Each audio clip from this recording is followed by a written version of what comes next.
തിരുവനന്തപുരത്ത് നിന്നും റോഷിപാലാണ് ചേരുന്നത്. Roshipal, good morning. Very good morning Roshi. തിരുവനന്തപുരത്ത് സമരങ്ങളുടെ ഒരു വിഷയമുണ്ടല്ലോ, ഇപ്പം പ്രത്യേകിച്ച് ആശാവർക്കർമാർ തന്നെ, ആശാവർക്കർമാരുടെ സമരമൊക്കെ ഇങ്ങനെ പോകുന്നുണ്ടല്ലോ അല്ലെ? എന്താണ് ഇപ്പം ഇന്ന് വിശേഷം സമരമല്ലാതെ?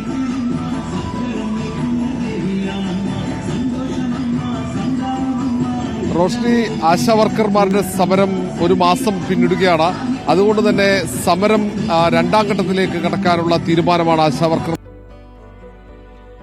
സെക്രട്ടേറിയറ്റ് ഉപരോധിക്കും. സമരം കടുപ്പിച്ച് മുന്നോട്ട് പോകാൻ തീരുമാനിച്ചിരിക്കും. നേരത്തെ നിയമസഭയിലേക്കടക്കം ആശാവർക്കർമാർ പ്രതിഷേധ മാർച്ച് നടത്തിയിരുന്നു.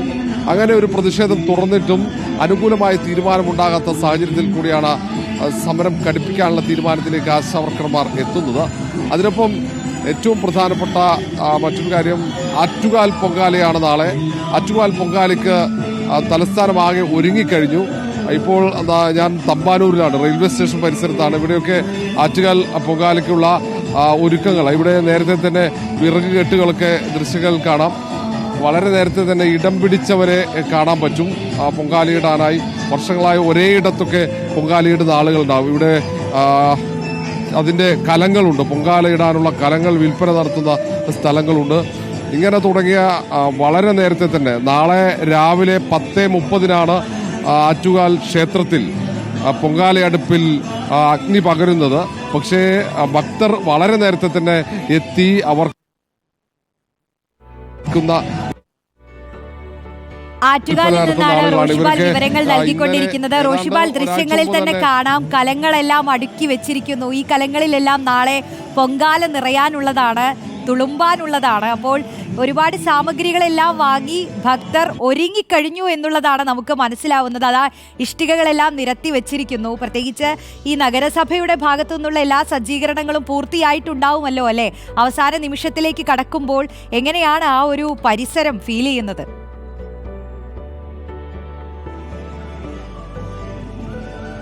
റോഷ്നി, അതെ, നാളെ 1:30 പൊങ്കാല നിവേദ്യം അർപ്പിക്കും. മറ്റൊന്ന്, ഈ പകുതി വില തട്ടിപ്പുമായി ബന്ധപ്പെട്ട കേസാണ്. അതിൽ നമുക്കറിയാം, സായി ഗ്രാമത്തിന്റെ ട്രസ്റ്റ് ചെയർമാനായ കെ ആനന്ദകുമാർ അറസ്റ്റിലാണ്. അറസ്റ്റിലായതിന് പിന്നാലെ തന്നെ ആരോഗ്യ പ്രശ്നമുണ്ടായി. അങ്ങനെ ആശുപത്രിയിൽ പ്രവേശിപ്പിച്ചിട്ടുണ്ട്. തിരുവനന്തപുരത്തെ സ്വകാര്യ ആശുപത്രിയിൽ ചികിത്സയിൽ കഴിയുകയാണ്. ഒരുപക്ഷെ ഇന്ന് ആനന്ദകുമാറിനെ അന്വേഷണ സംഘം ചോദ്യം ചെയ്യാൻ സാധ്യതയുണ്ട്. ഡോക്ടർമാരുടെ അനുമതി ലഭിച്ചാൽ ചോദ്യം ചെയ്യും എന്നാണ് ക്രൈംബ്രാഞ്ചിൽ നിന്ന് നമുക്ക് ലഭിക്കുന്ന വിവരം.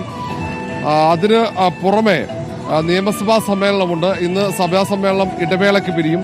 ഇന്ന് ബജറ്റിന്മേലുള്ള ചർച്ചയാണ്, ധനാഭ്യർത്ഥന ചർച്ചകളാണ് നടക്കുന്നത്. അതിന് പുറമെ ചോദ്യോത്തരവേളയിൽ പ്രധാനപ്പെട്ട മറ്റ് വിഷയങ്ങൾ, കോളേജുകളിൽ നടന്ന റാഗിംഗ് അടക്കമുള്ള വിഷയങ്ങൾ ഇന്ന് ചോദ്യോത്തരവേളയിൽ ഉയർന്നു വരുന്നുണ്ട്.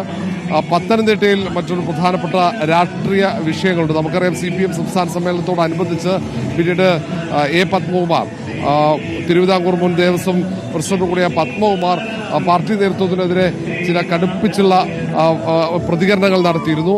അതുമായി ബന്ധപ്പെട്ട് ഇന്ന് ചേരുന്ന ജില്ലാ സെക്രട്ടേറിയറ്റ് യോഗം ഒരുപക്ഷെ ആ വിഷയം പരിശോധിച്ചേക്കും. ആ പത്മകുമാറിന്റെ ആ പരാമർശങ്ങൾ ഈ അച്ചടക്ക ലംഘനമാണോ എന്ന് പരിശോധിക്കും. പക്ഷേ അത് സംസ്ഥാന കമ്മിറ്റി അംഗങ്ങളുടെ സാന്നിധ്യത്തിൽ മാത്രമേ പരിശോധന അനുവദിക്കൂ എന്ന് ഒരു വിഭാഗം നേതാക്കൾ പറയുന്നുണ്ട്. അതുകൊണ്ട് സംസ്ഥാന നേതൃത്വം എത്തിയില്ലെങ്കിൽ ആ ചർച്ചകളിലേക്ക് കടക്കാനുള്ള സാധ്യതയില്ല. നേരത്തെ തന്നെ സംഘടനാ റിപ്പോർട്ടിൽ പറയുന്നുണ്ട്, വിഭാഗീയത ഒഴിവാക്കാൻ കൃത്യമായി സംസ്ഥാന സെൻട്രലിലെ നേതാക്കൾ ജില്ലാ സെക്രട്ടേറിയറ്റ് യോഗത്തിൽ പങ്കെടുക്കണം. ഇപ്പോൾ പത്മകുമാറിന്റെ പരാമർശത്തോടെ പത്തനംതിട്ടയിലെ വിഭാഗീയത രൂക്ഷമാകുന്ന ഒരു സാഹചര്യമുണ്ട്. അതുകൊണ്ട് സംസ്ഥാന സെൻട്രലിൽ നിന്നും നേതാക്കൾ എത്തിയില്ലെങ്കിൽ ഇന്ന് അവിടെ പത്മകുമാറിന്റെ ഈ പ്രതികരണങ്ങളിലുള്ള ചർച്ചകൾ നടക്കാനുള്ള സാധ്യത വളരെ കുറവാണ്. റോഷ്നി.